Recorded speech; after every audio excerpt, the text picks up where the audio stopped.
All right, that was Tony Braxton. So, of course, earlier this week, the murderers of Ahmaud Arbery, they were found guilty in an unexpected move. They were found guilty of all the charges, the federal charges. So it looks like these men will never get out of prison, never. But before we celebrate, let us remember how close we came to this not ever happening. Ahmaud Arbery died about 2 years ago. Yesterday would have been 2 years. It took months because the first couple of district attorneys said that there was nothing to see here, that the men who murdered Ahmaud Arbery were justified. As a matter of fact, we wouldn't even know anything about this had not their defense attorney, in an attempt to free them, took the video to a local radio station where they played it. And the rest of the nation was appalled. But not the district attorney in that area, because they thought that there was nothing to see here. As a matter of fact, that woman will be on trial pretty soon. And then there were other people who were brought on. They too declined to prosecute. There were people who recused themselves from this case because they felt that they had a conflict of interest.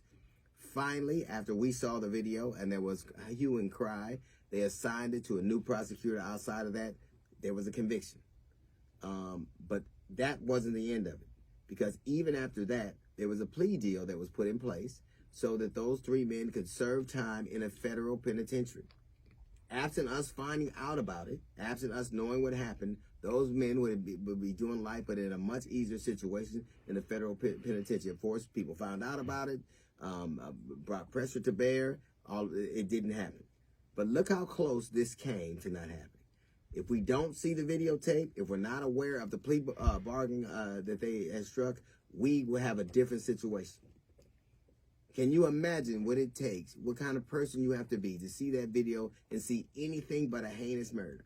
Can you imagine what kind of person that you have to be after knowing that people saw it, still don't want to do anything about it? Can you imagine what type of people you have to be that even after all of that, all of the news media surrounding, all of the controversy surrounding this case, that you would still decide to make a deal where they can serve their time in the federal court?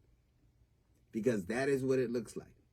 That is what it looks like here. So while we're celebrating what happened, while we are glad for what happened, absent our diligence, absent the audience's diligence, absent the public's diligence, this goes a different way.